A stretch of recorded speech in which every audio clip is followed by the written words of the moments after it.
ફૂલ અંધારું છે.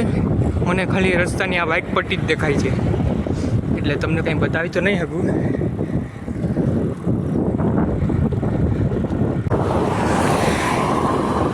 હવે આવી ગયો હાઈવે ઉપર.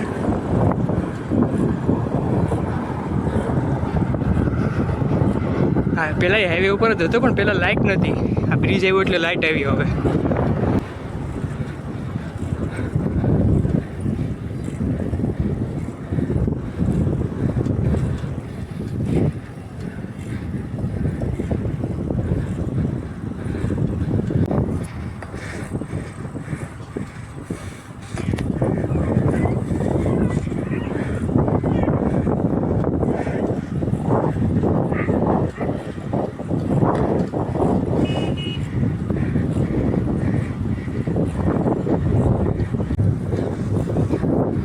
અંધારું છે ને, એ રસ્તો મારા માટે અજાણ્યો છે.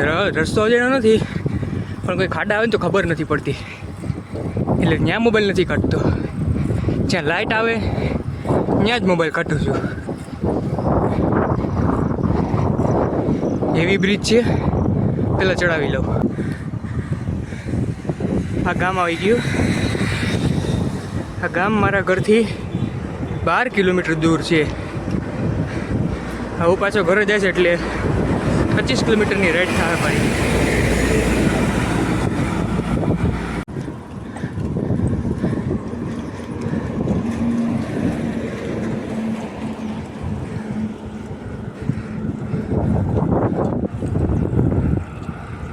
હું નીકળ્યો હતો ત્યારે મેં સોંગ ચાલુ કર્યા હતા. અત્યારે એરપોર્ટ્સમાં અડધું ચાર્જિંગ રહ્યું છે.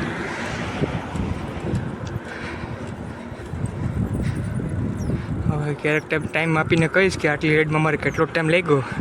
અત્યારે મને ટાઈમનો અંદાજ નથી. અંધારું આવી ગયો, હવે મૂકું ફોન. સાયકલનું અત્યારે રોલિંગ નથી, ખરાબ જેવી છે. ફ્રી થઈ અને હવે પેલા આનું રોલિંગ સેટઅપ કરીશ.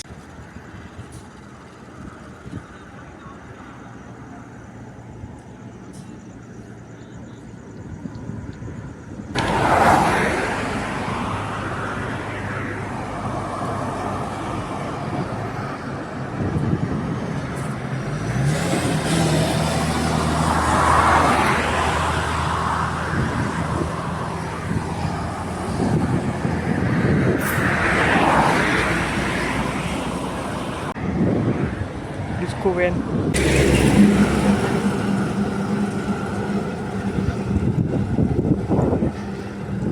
ઓલી લાઇટે મોબાઈલ બંધ કર્યો તો આ છેલ્લી લાઇટ. હવે પાછું મોબાઈલ બંધ કરી દઉં.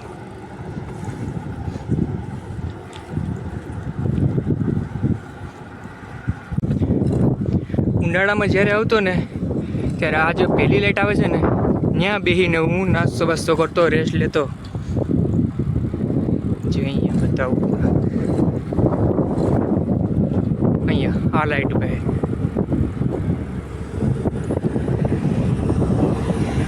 અત્યારે પણ આ બાજુ આવવાનો પ્લાન જ નહોતો. આની આગળ એક બ્રિજ હતું, દૂર લાઇટ દેખાય છે, એક ચમકીલી લાઇટ જેવું દેખાય છે. ત્યાં સુધી જ જવાનો પ્લાન હતો. ત્યાં એક બ્રિજ છે મોટો, એ બ્રિજ 2 વખત ચડાવ્યો હતો.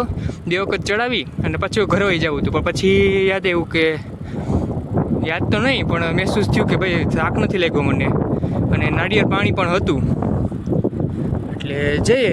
આ બાજુ પણ આવી ગયો. હવે વધારે રાઈડ કરી લીધી. હવે રાઈડ તો કરવું પણ આગળ, પણ પહેલાં સાયકલનું કંઈક કરવું છે, રિપેરિંગ કરવી જોઈએ. તો સાયકલનું રોલિંગ નથી કંઈ. હેન્ડલબારમાં કરવું જોઈએ કંઈક. હેન્ડલબાર હાવ ઢીલું છે, હાથ મૂકી નાખી નથી શકતું. હેન્ડલ ફગે છે મારું. પહેલાં ખાલી આ બ્રિજ સુધી જવું હતું, અહીંથી ઘરે વહી જવું હતું, તો પછી આગળ વહી ગયો.